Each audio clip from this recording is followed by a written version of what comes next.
Assalamualaikum warahmatullahi wabarakatuh. Izin kepada Ibu Neni untuk mempresentasikan hasil dari diskusi kami ataupun dari project untuk ujian akhir semester. Tentunya sebelum kita mulai presentasi, izin Ibu untuk memperkenalkan diri. Nama saya Reksa Mustafa dengan NIM 25151. Perkenalkan, nama saya Pinkan Gita Sunatari dengan NIM 2510511017. Perkenalkan nama saya Diandra Muhammad Aska dengan NIM belakang 20. Untuk judul dari kami sendiri yaitu ada pengaruh jumlah jam belajar terhadap nilai ujian mahasiswa Fakultas Ilmu Komputer UPN Veteran Jakarta. Selanjutnya akan dijelaskan oleh rekan saya Pinkan. Baik, yang pertama itu adalah latar belakang. Latar belakangnya itu adalah pertama, keberhasilan akademik mahasiswa dipengaruhi oleh kemampuan mengatur waktu belajar. Kedua, jam belajar sering dianggap berpengaruh terhadap nilai ujian. Ketiga, efektivitas belajar tidak hanya ditentukan oleh lamanya durasi, tetapi juga oleh strategi dan metode belajar. Keempat, mahasiswa FIK UPN-PJ memiliki gaya belajar dan beban akademik yang beragam, sehingga durasi belajar dapat menghasilkan perbedaan nilai ujian. Terakhir, penilaian ini diperlukan untuk mengetahui sejauh mana jumlah jam belajar berkontribusi pada hasil akademik mahasiswa. Selanjutnya ada tujuan penelitian. Tujuannya pertama adalah satu, mengetahui apakah jumlah jam belajar berpengaruh terhadap nilai ujian mahasiswa. Kedua, mengukur seberapa besar pengaruh durasi belajar terhadap nilai ujian. Ketiga, memberikan gambaran empiris mengenai hubungan jam belajar dan performa akademik mahasiswa FIK.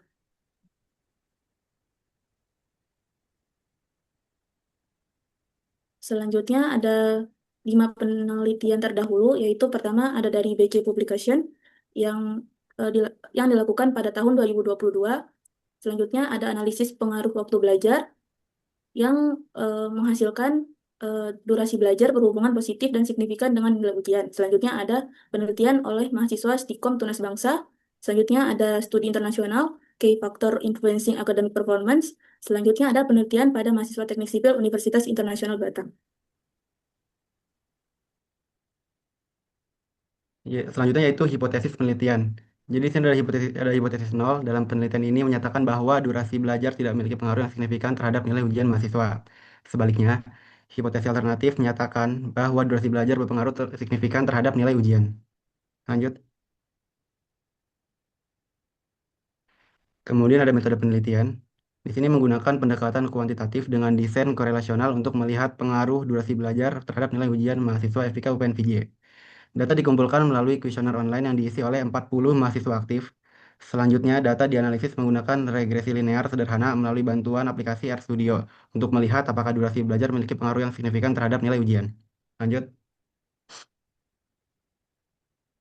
Kemudian ada hasil analisis data. Secara deskriptif, rata-rata durasi belajar mahasiswa adalah 3,39 jam per hari dengan rentang 1 sampai 10 jam. Nilai ujian memiliki rata-rata 86,12. Kemudian skor efektivitas belajar berada pada angka 3,4 dari skala 5.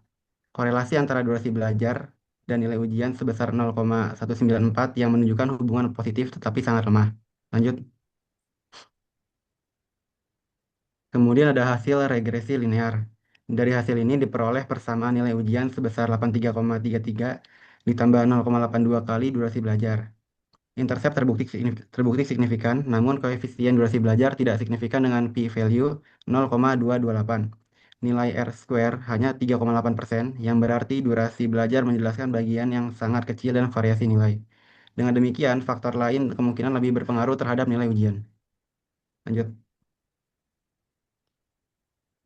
Baik, izin menjelaskan, ini merupakan scatter plot yang dihasilkan oleh aplikasi RStudio tersebut yang menunjukkan di mana rata-rata nilai ujian itu berhubungan dengan durasi belajar. Di sini ada interpretasi hasil yang di mana intercept 83,33 itu menunjukkan artinya kalau tidak belajar sama sekali, itu nilai yang diprediksi bisa sekitar 83 plus minus. Terus koefisien X 0,8249 itu jika kita menambah 1 jam belajar, itu naik hanya 0,8 poin saja. Terus untuk p-value 0,228 yang dimana mengartikan tidak signifikan, yang dimana kalau signifikan itu harus di bawah 0,0. Lanjut ada R kuadrat sama dengan 3,8%, yang dimana durasi belajar bukan faktor utama, sisanya berarti variasi nilai ditentukan faktor-faktor lain seperti metode belajar dan lain-lain. Yang terakhir, kesimpulan yang dimana durasi belajar tidak berpengaruh signifikan terhadap nilai ujian. Setiap tambahan 1 jam belajar itu menandakan peningkatan nilainya hanya 0,8 poin saja. Terus jam belajar hanya menjelaskan 3,8 variasi nilai R kuadrat rendah. Faktor lain jauh lebih dominan yaitu kualitas belajar, fokus, motivasi, dan kondisi fisik dari mahasiswa Open Veteran Jakarta tersebut. Sekian dari kelompok kami, kelompok 9. Assalamualaikum warahmatullahi wabarakatuh.